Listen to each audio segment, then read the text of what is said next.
Students, welcome back to my channel Enjoy Learning. In this video, I'll teach you how to solve question number 2 of exercise 7.5. So let's begin. Question number 2 says that find the principal in each of the following cases. So बेटा question number 2 में हमें क्या करना है.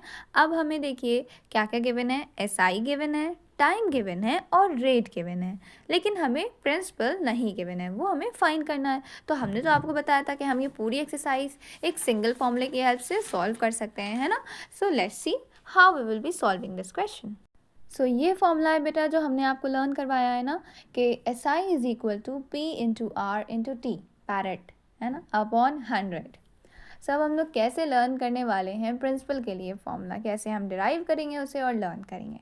तो आपको देखिए learn करने की ज़रूरत ही नहीं है, आपके पास ये सिंगल फॉर्मूला है. अब देखिए आपको फाइंड क्या करना है, आपको फाइंड करना है अब प्रिंसिपल. तो जब हमें किसी चीज़ को फाइंड करना होता है तो सबसे पहला स्टेप हमें क्या करना होता है, हमें उसे इक्वल टू के एक साइड पर अकेला करना होता है ना.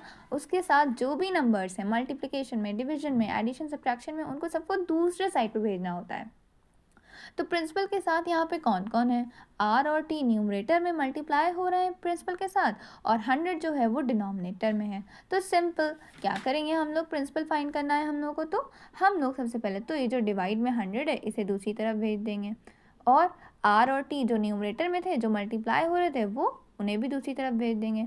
तो 100 तो ऊपर आ जाएगा ना, क्योंकि 100 डिवाइड हो रहा था, तो वो इधर आके SI में मल्टीप्लाई होने लगेगा. और अपॉन में कौन आ जाएगा, R और T, R/T. जो ऊपर मल्टीप्लाई हो रहे थे न्यूमरेटर में, वो अब डिनोमिनेटर में आ जाएंगे. तो बस ये हमारा किसका फॉर्मूला आ गया, ये हमारा आ गया प्रिंसिपल का formula. So easy and simple.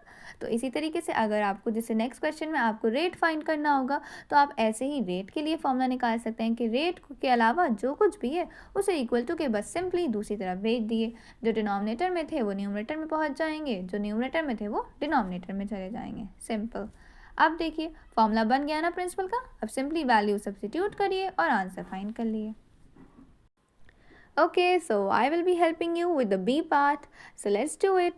देखिए सिंपल इंटरेस्ट आपको 8,000 रुपीज़ गिवन है, टाइम आपको ऑलरेडी ईयर्स में ही गिवन है, तो आपको कन्वर्ट नहीं करना, 10 ईयर्स है 10 पुट कर देंगे, और रेट हमारा 16%.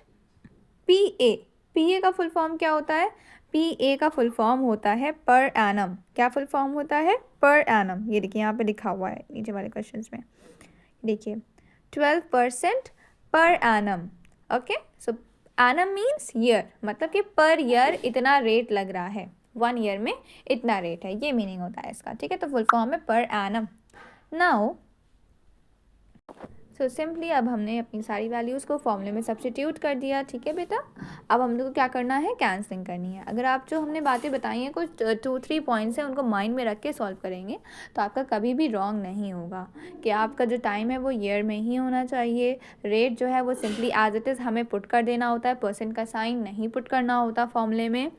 और क्या चीज़ बताइए कि अगर डिनोमिनेटर में 10 या 100 बच रहा है, वो कम्प्लीटली कैंसिल नहीं होगा. अगर पूरी तरह कैंसिल हुआ जा रहा है, पूरा 10 गायब हो जाएगा, है ना, पूरा 100 कैंसिल हो जाएगा, तो हम लोग कैंसिल करते हैं. अगर कम्प्लीटली कैंसिल नहीं हो रहा है तो हम लोग क्या करते हैं कि उसे हम एज इट इज़ रहने देते हैं. ठीक है, अगर डिनोमिनेटर में 10 या 100 बच रहा है, क्योंकि वो हमारा डेसिमल में कन्वर्ट हो जाता है.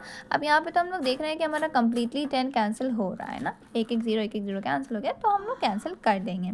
अब यहाँ पे देखिए 16, हमें पता है 8 के टेबल में 16 आता है, तो कैंसिल कर दिया. देखिए न्यूमरेटर है 8 1 8 0 0 0, 3 0 बचे, और अपॉन में 8 2 16. अब ये 2 फिर से कैंसिल हो रहा है ना, 2 1 2, 2 5 10.